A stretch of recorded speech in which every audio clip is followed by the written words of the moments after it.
Salve, salve, acadêmico da tributação! Aqui quem fala é o professor Rafael Vilches, e vamos aqui nesse vídeo a mais uma questão de prova. Nesse vídeo a gente vai comentar uma belíssima questão aí sobre o IPTU da Fundação Getúlio Vargas, a FGV, aí no concurso para auditor fiscal do município de Paulínia, um município perto ali de Campinas, aqui no interior de São Paulo. E é uma questão bem recente aqui do ano de 2021. Então fique aqui nesse vídeo até o final, que a gente vai comentar essa questão e a gente vai abordar vários pontos importantes aí sobre o IPTU. Então vamos aqui até a questão?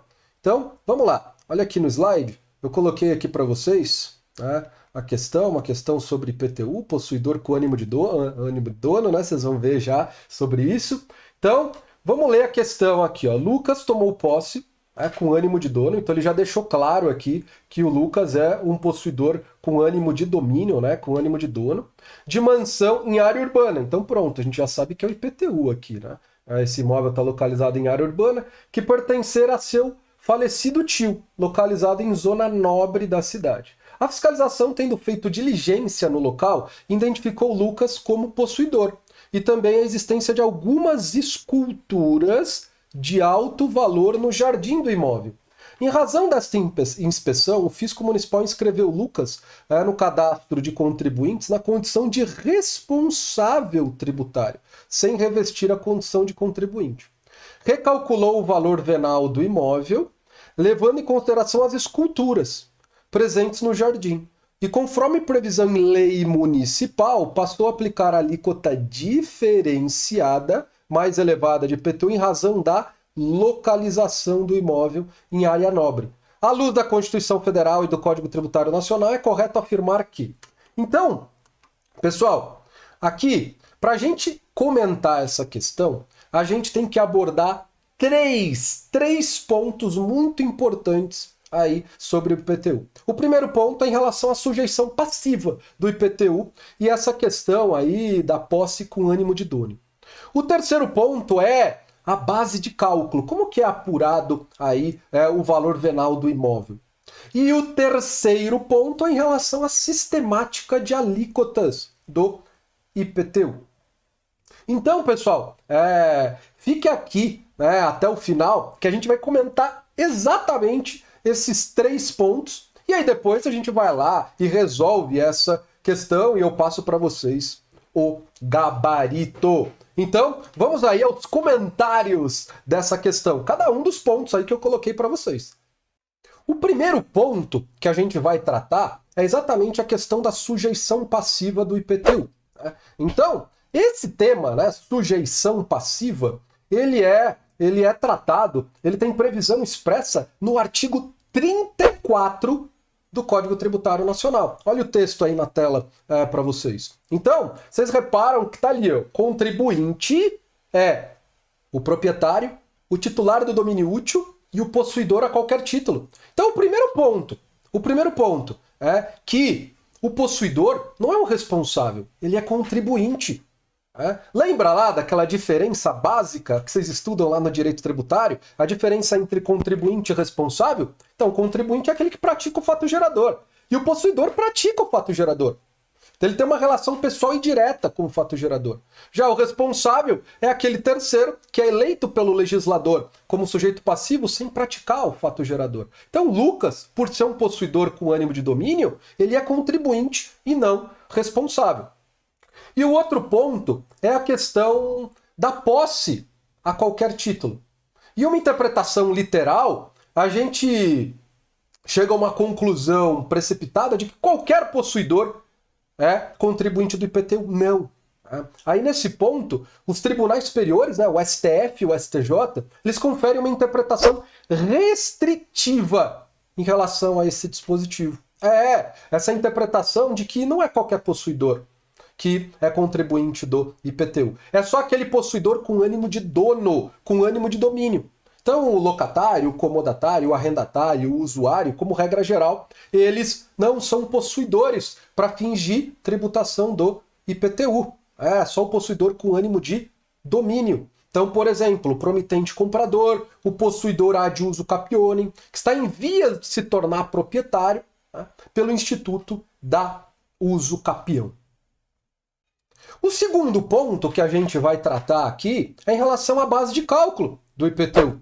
E aqui, pessoal, a gente tem que abordar o artigo 33 do Código Tributário Nacional. Olha aí na tela para você. Então, repare aí, olha aí, que o caput do artigo 33 fala a base de cálculo do IPTU é o valor venal do imóvel.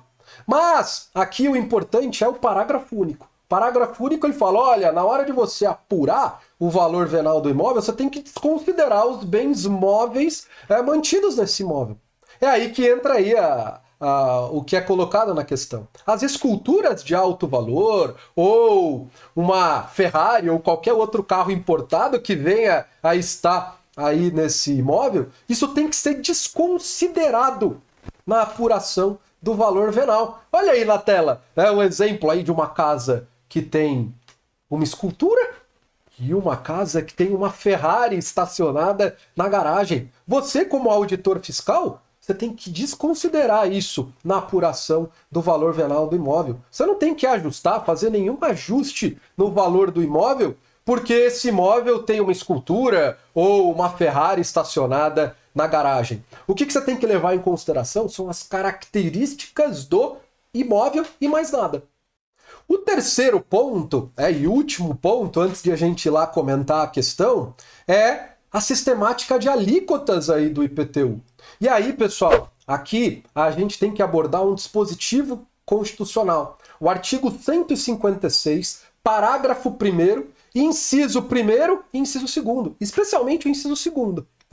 O inciso 1º, olha aí na tela para você, ele trata sobre progressividade fiscal. É aquela progressividade em função do valor venal. É aquela progressividade que tem uma finalidade arrecadatória. Eu vou cobrar mais IPTU, vai incidir uma alíquota mais alta em relação àquele que tem um imóvel de valor mais alto. Então essa é a progressividade fiscal. Mas isso daqui não é tão importante aqui para essa questão. O que importa é o inciso 2º. Olha aí na tela para você. O inciso 2º, ele coloca que o município ele pode diferenciar as suas alíquotas em relação ao IPTU em função de dois parâmetros. Função do uso e da localização. Então olha aqui, há previsão expressa na Constituição que o município pode diferenciar suas alíquotas de IPTU em relação à localização. Então, imóvel localizado num bairro mais periférico, mais humilde, pode ser tributado com uma alíquota menor em relação àqueles imóveis localizados em um bairro mais nobre, que é o caso aí da questão. Então é possível sim, tem previsão expressa no texto constitucional, aí um município diferenciar suas alíquotas em função da localização. Então, pessoal, esses são as informações relevantes para a gente resolver a questão. Agora, o que a gente vai fazer? Agora a gente vai voltar para a questão e resolver e analisar aí as alternativas e verificar qual é o gabarito. Vamos lá? Então, vamos lá. Então, olha aí, pessoal. Vamos voltar aqui para a questão. Então, primeiro, alternativa A. As esculturas presentes no imóvel devem ser consideradas? De maneira nenhuma. A gente viu lá no artigo 33, parágrafo único, que os bens móveis, como por exemplo as esculturas, não devem ser considerados na apuração do valor venal. B. A aplicação de alíquota diferenciada de IPTU em razão da localização viola a Constituição de maneira nenhuma, tem previsão expressa no texto constitucional essa possibilidade de diferenciação das alíquotas do IPTU em função da localização. Lucas não é contribuinte do IPTU por ser mero possuidor? Não. A gente viu no artigo 34 que possuidor a qualquer título, ele é contribuinte do IPTU. Então Lucas não é responsável, ele é contribuinte. D. A inscrição de Lucas no cadastro de contribuintes na condição de responsável é inadequada. Exatamente, porque ele não é responsável. Ele é contribuinte, ele praticou o fato gerador, ele tem uma relação pessoal e direta com o fato gerador. Então o gabarito aqui dessa questão é a letra D. E olha aí, o único contribuinte deste IPTU é o espólio do tio de Lucas? De maneira nenhuma. O espólio, ele é contribuinte do IPTU antes da partilha.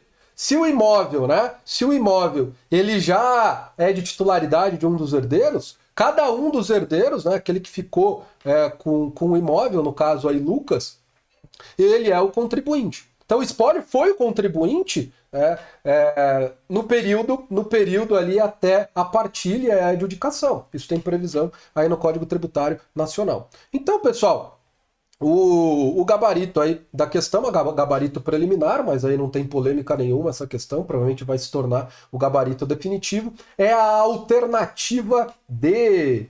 Então, pessoal, mais uma questão resolvida aqui na nossa série Questão de Prova. E aí eu quero que vocês comentem aí. E aí, acertou a questão? Teve alguma dificuldade aí ao resolver essa questão? Tem alguma dúvida? Posta aí, vamos conversar, né? Eu tô aqui, eu e o professor Bruno, a gente tá aqui para ajudar todos vocês. Aí vocês não podem esquecer de deixar aquele like, né, se inscrever no canal. Se você ainda não é inscrito, se inscreva, ative o sininho, você vai ser avisado aí dos próximos conteúdos. A gente produz conteúdo aqui toda semana, temos lives toda semana, né? Será um prazer aí ter você como inscrito. Então é isso daí, pessoal. Vamos ficar por aqui e a gente se encontra aí no próximo vídeo. Tchau, tchau.